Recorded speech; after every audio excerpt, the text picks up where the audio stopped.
When you're at work, do you sometimes get the feeling that you're constantly interrupted?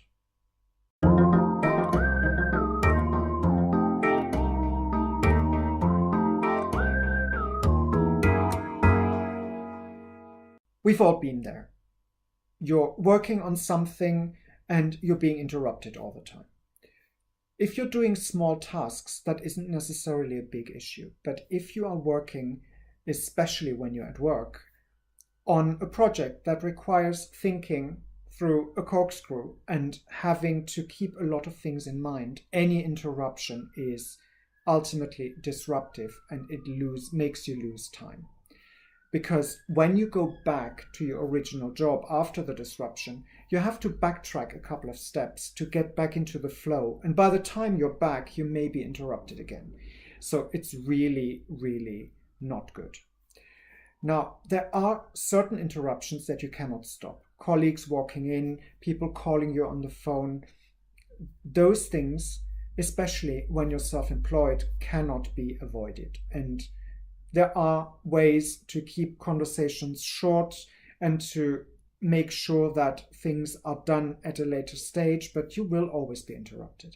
However, there are types of interruptions that you can actually suppress.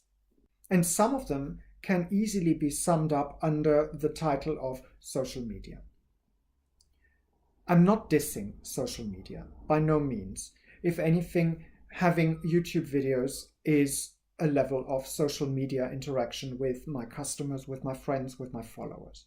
But there is a difference between putting things out and actively interrupting somebody. And those things could be listed as sending texts, being on WhatsApp, constantly checking Twitter, having notifications on your phone beeping at you all the time.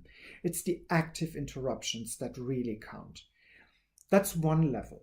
You can turn those down. You can stop the notifications. You can turn your phone on silent and only verify at given intervals, especially if you're working on a long-term project that needs your focus for a given period of time. There's another level of social media distraction, and that is a mental one. If you are really into social media, it is very difficult to separate yourself from them. We are very likely to constantly check if there's new messages, if somebody has retweeted your tweet, if somebody is liking something you said on Facebook. And that is purely in your head, because that is something I would describe as a habit, potentially an addiction, because we're just used to constantly checking if something has happened. Now that is an element that you have to work actively to suppress if you don't want to be distracted by it. And I've seen a lot of people who really got into Facebook and Twitter and Instagram and all those short-term communication devices, and to their detriment, they couldn't fulfill their professional function anymore because they were constantly distracted by the thought that they had to check what's going on. Now this is, like I said, borderline addiction. I wouldn't say it's addiction as such, because I still believe that most people have that under control, but they have to be very much aware of it. My job for you today is to maybe try and spend a day being very conscious about social media. How often do you interact? Do you interact because you choose to, or because you're made aware of something that happens on social media that you then feel you have to follow up on? Give it a go.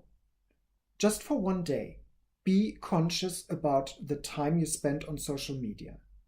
And then in the evening, think about your experience and think about the time that you've spent doing social media on that day. And then take your conclusions. There may be a reason to cut down your use of social media and stick to what's absolutely necessary in terms of social media.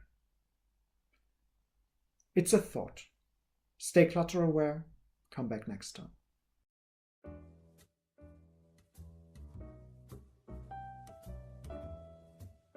If you want more, there are options. Click the round logo to subscribe to this channel, or select the playlist in the middle to see more content, or check out the links in the description below.